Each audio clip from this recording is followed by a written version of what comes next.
A Gaslamp Twilight story. 2 a.m. reality horror. Some bets shouldn't be made. 2:13 a.m. The club was closing, and the street outside reeked of sweat, beer, and burnt-out vapes. Nick and Luis leaned against a brick wall, finishing the last of their drinks. The crowd was thinning, taxis rolling up to collect the drunk and the reckless. Luis grinned, spinning a quarter between his fingers. "All right, one last bet before we call it." Nick sighed. "Dude, we just lost $60 to those guys at the pool table."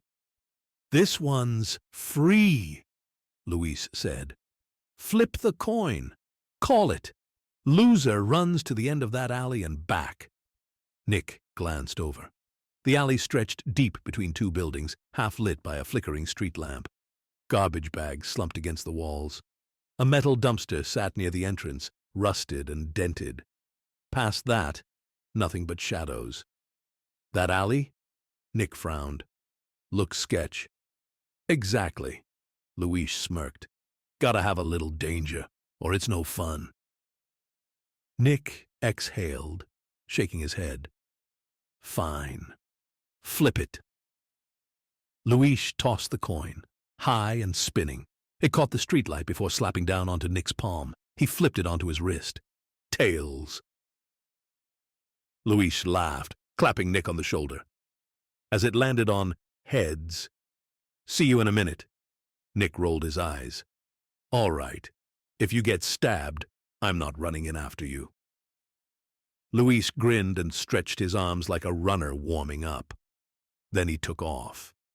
The alley smelled like piss and old beer, the walls damp from some unknown leak. He kept his eyes forward, aiming for the dark shape of a door at the far end. Dress shoes slapping against the uneven wet pavement. Nick watched as he saw Louis disappearing into the alley's dark throat, chuckling as Louis lost his own bet. Nick leaned against the wall, checking the time. 1 minute passed, then 2. He frowned. The alley wasn't that long. "Yo, Luis!" he called. Silence. "Bro, you good?" A strange tightness crept into his chest. The streetlight flickered. For half a second, everything went dark. Then it clicked back on. Louis was gone. Nick pulled out his phone and dialed Luis's number. The call rang and rang. Then Nick saw a faint glow in the dark. Halfway down the alley, something lay on the ground, just visible in the dim streetlight. Nick stepped closer. Luis's phone, face down on the pavement, still ringing. Nick's stomach dropped. How many times had he pulled Luis out of trouble? He walked in, bent down, hesitated, then picked it up. The screen was cracked, dusted with dirt. The call went to voicemail. Nick's throat felt dry. He turned, scanning the alley. It was empty. No footsteps, no breathing, no Luis. The cops were called. A search was conducted. Nick told them everything. The bet, the alley, how Luis had run in and never come back. They swept the alley, checked security cameras, questioned everyone at the club. Nothing. No footage of Luis leaving. No sign he had ever stepped foot in the alley at all. A missing persons report was also filed. A week passed. Then 2.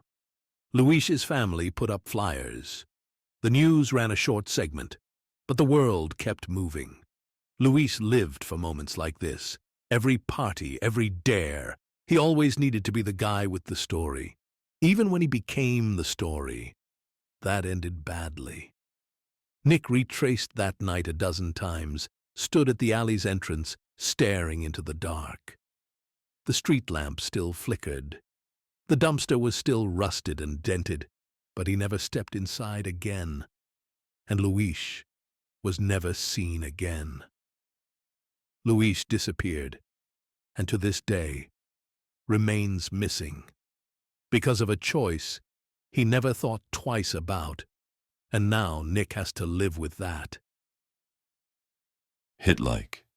If you've ever been drained by the wrong people, you're not alone.